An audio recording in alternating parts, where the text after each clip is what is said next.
ஆண்டவர் இந்த உலகத்தை படைச்சிருக்கிறத எப்படி படைச்சிருக்கிறாங்கன்னா, நம்ம எல்லாவற்றிலும் சப்மிஷனா இருக்கிறதுக்கு தான் படைச்சிருக்கிறார். அல்லேலூயா. இயேசுவும் ஒருத்தருக்கு சப்மிஷனா இருந்தார். யார் அவரு? பிதானவர். பிதானவர் சொல்லுக்கு தவிர, பிதானவர் விருப்பத்துக்கு தவிர, பிதானவர் விரும்புகிறதுக்கு தவிர இவர் ஒன்றுமே பண்ணல.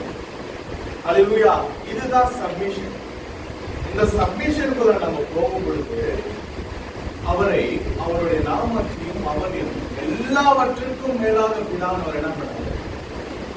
உயர்த்தி வச்சார். அல்லேலூயா.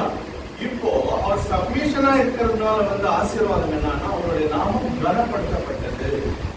அல்லேலூயா. இப்போ அவர் எல்லாவற்றிலும் சப்மிஷனா இருக்கு, எல்லாவற்றிலும் பிதானவருக்கு கீழ்ப்படிந்து, எல்லாவற்றிலும் அவர் சொன்னபடியே செஞ்சதுனால அவருடைய நாமம் எல்லாவற்றுக்கும் மேலாக உயர்த்தப்பட்டது. எல்லாவற்றுக்கும் மேலாக அவரை மகிமைப்படுத்தினார். எல்லா நாமங்களும் எல்லா முழங்கால்களும் என்ன ஆகும்? முழங்கல்னா submission. Hallelujah. Because he submitted, now every tongue and every knee will submit to him. Hallelujah.